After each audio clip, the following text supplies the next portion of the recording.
Hi everyone, it's Anna with the Wilkinsburg Library, and we're here for another installment of our grown-up story time. We are going to be returning to Agatha Christie and Hercule Poirot with another short story featuring the famous detective. And this story is called The Adventure of the Cheap Flat. So let's get started.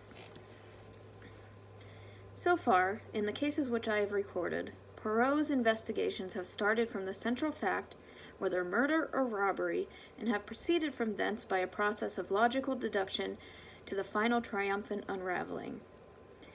In the events that I am now about to chronicle, a remarkable chain of circumstances led from the apparently trivial incidents which first attracted Poirot's attention to the sinister happenings which completed a most unusual case. I had been spending the evening with an old friend of mine, Gerald Parker. There had been, perhaps, about a half-dozen people there besides my host and myself, and the talk fell, as it was bound to do sooner or later, wherever Parker found himself, on the subject of house hunting in London. Houses and flats were Parker's special hobby. Since the end of the war, he had occupied at least half a dozen different flats and maisonettes. No sooner was he settled anywhere than he would light unexpectedly upon a new find and would forthwith depart, bag and baggage. His moves were nearly always accomplished at a slight pecuniary gain, for he had a shrewd business head, but it was sheer love of the sport that actuated him, and not a desire to make money at it. We listened to Parker for some time with the respect of the novice for the expert. Then it was our turn, and a perfect babel of tongues was let loose. Finally, the floor was left to Mrs. Robinson, a charming little bride who was there with her husband. I had never met them before, as Robinson was only a recent acquaintance of Parker's. "Talking of flats," she said, "have you heard of our piece of luck, Mr. Parker? We've got a flat, at last, in Montague Mansions." "Well," said Parker, "I've always said there were plenty of flats at a price." "Yes, but this isn't at a price. It's dirt cheap, £80 a year." But Montague Mansions is just off of Knightsbridge, isn't it? Big, handsome building? Or are you talking of a poor relation of the same name stuck in the slums somewhere? "No, it's the Knightsbridge one. That's what makes it so wonderful." "Wonderful is the word. It's a blinking miracle. But there must be a catch somewhere. Big premium, I suppose." "No premium. No Oh, hold my head, somebody," groaned Parker. "But we've got to buy the furniture," continued Mrs. Robinson. "Ah," Parker burst up, "I knew there was a catch. For £50, and it's beautifully furnished." "I give it up," said Parker. "The present occupants must be lunatics with a taste for philanthropy." Mrs. Robinson was looking a little troubled. A little pucker appeared between her dainty brows. "It is queer, isn't it? You don't think that the place is haunted?" "Never heard of a haunted flat," declared Parker decisively. "No," Mrs. Robinson appeared far from convinced. "But there were several things about it all that struck me as, well, queer." "For instance?" I suggested. "Ah," said Parker, "our criminal expert's attention is aroused. Unburden yourself to him, Mrs. Robinson. Hastings is a great unraveler of mysteries." I laughed, embarrassed but not wholly displeased with the role thrust upon me. "Oh, not really queer, Captain Hastings, but when we went to the agents, Stosser and Paul, we hadn't tried them before because they only have the expensive Mayfair flats, but we thought at any rate it would do no harm. Everything they offered us was $400 and $500 a year, or else huge premiums, and then just as we were going, they mentioned that they had a flat at 80, but that they doubted if it would be any good our going there because it had been on their books some time, and they had sent so many people to see it that was almost sure to be taken, snapped up, as the clerk put it. Only people were so tiresome in not letting them know, and then they went on sending, and people get annoyed at being sent to a place that had, perhaps, been let some time." Mrs. Robinson paused for some much-needed breath, and then continued. "We thanked him and said that we quite understood it would probably be no good, but that we should like an order all the same, just in case. And we went there straight away in a taxi, for after all, you never know. Number 4 was on the second floor, and just as we were waiting for the lift, Elsie Ferguson, she's a friend of mine, Captain Hastings, and they are looking for a flat too, came hurrying down the stairs. 'Ahead of you for once, my dear,' she said, 'but it's no good, it's already let.'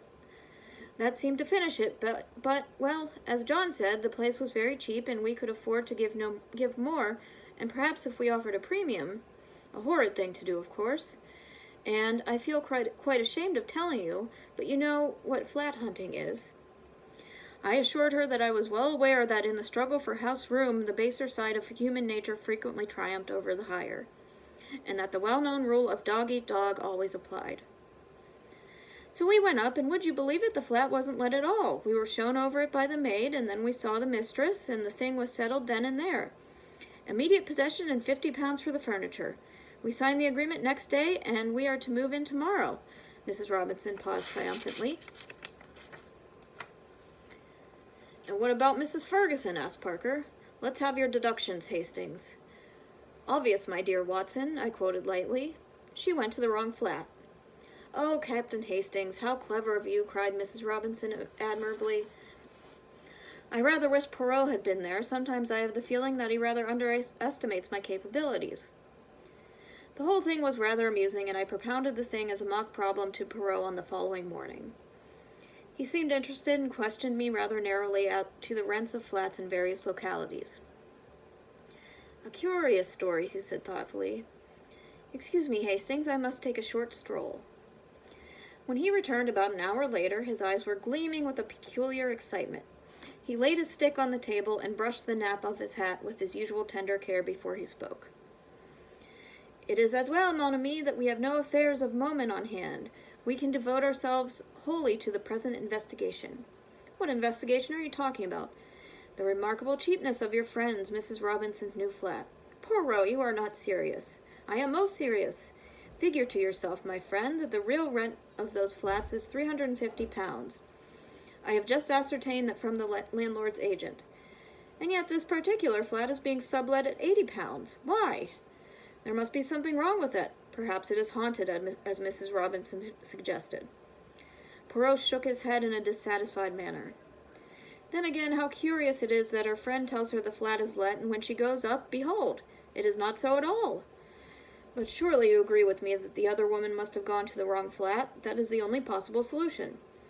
"You may or may not be right on that point, Hastings. The fact still remains that numerous other applicants were sent to see it, and yet, in spite of its remarkable cheapness, it was still in the market when Mrs. Robinson arrived. That shows that there must be something wrong about it." "Mrs. Robinson did not seem to notice anything amiss. Very curious, is it not? Did she impress you as being a truthful woman, Hastings?" "She was a delightful creature."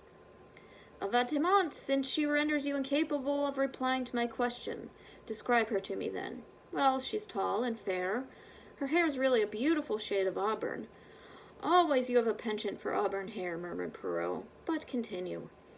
"Blue eyes and a very nice complexion, and, well, that's all, I think," I concluded lamely. "And her husband?" "Oh, he's quite a nice fellow. Nothing startling." "Dark or fair?" "I don't know, betwixt and between, and just an ordinary sort of face." Poirot nodded. "Yes, there are hundreds of these average men, and anyways, you bring more sympathy and appreciation to your description of women. Do you know anything about these people? Does Parker know them well?" "They are just recent acquaintances, I believe." "But surely, Poirot, you don't think for an instant—" Poirot raised his hand. "Mon ami, have I said that I think anything? All I say is it is a curious story. And there is nothing to throw light upon it, except perhaps the lady's name, eh, Hastings?" "Her name is Stella," I said stiffly, "but I don't see—" Poirot interrupted me with a tremendous chuckle. Something seemed to be amusing him vastly. "And Stella means a star, does it not? Famous! What on earth? And stars give light. Voila! Calm yourself, Hastings. Do not put on that air of injured dignity. Come, we will go to Montague Mansions and make a few inquiries." I accompanied him, nothing loath. The mansions were a handsome block of buildings in excellent repair. A uniformed porter was summoning himself on the threshold, and it was to him that Poirot addressed himself. "Pardon, but could you tell me if a Mr. and Mrs. Robinson reside here?" The porter was a man of few words and apparently of a sour or suspicious disposition. He hardly looked at us and grunted out, "Number 4, second floor." "I thank you. Can you tell me how long they have been here?" "6 months." I started forward in amazement, conscious as I did so of Poirot's malicious grin. "Impossible," I cried. "You must be making a mistake. 6 months." "Are you sure? The lady I mean is tall and fair with reddish gold hair and—" "That, sir," said the porter, Come in the Michaelmas quarter, they did, just 6 months ago. He appeared to lose interest in us and retreated slowly up the hall. I followed Poirot outside. "Eh bien, Hastings," my friend demanded slyly. "Are you so sure now that the delightful women always speak the truth?" I did not reply. Poirot had steered his way into Brompton Road before I asked him what he was going to do and where we were going. "To the house agents, Hastings. I have a great desire to have a flat in Montague Mansions. If I am not mistaken, several interesting things will take place there before long." We were fortunate in our quest. Number 8 on the 4th floor was to be let, furnished at 10 guineas a week. Poirot promptly took it for a month. Outside in the street again he silenced my protests. "But I make money nowadays. Why should I not indulge a whim? By the way, Hastings, have you a revolver?" "Yes, somewhere," I answered, slightly thrilled. "Do you think that you will need it? It is quite possible. The idea pleases you, I see. Always the spectacular and romantic appeal to you." The following day saw us installed in our temporary home. The flat was pleasantly furnished. It occupied the same position in the building as that of the Robinsons, but was 2 floors higher. The day after our installation was a Sunday. In the afternoon, Poirot left the front door ajar and summoned me hastily as a bang reverberated from somewhere below. "Look over the banister. Are those your friends? Do not let them see you." I craned my neck over the staircase. "That's them," I declared in an ungrammatical whisper. "Good, wait a while." About half an hour later, a young woman emerged in a brilliant and varied clothing. With a sigh of satisfaction, Poirot tiptoed into the flat. "C'est ça, after the master and mistress, the maid, the flat should now be empty." "What are we going to do?" I asked uneasily. Poirot had trotted briskly into the scullery and was hauling at the rope of the coal lift. "We are about to descend after the method of the dustbins," he explained cheerfully.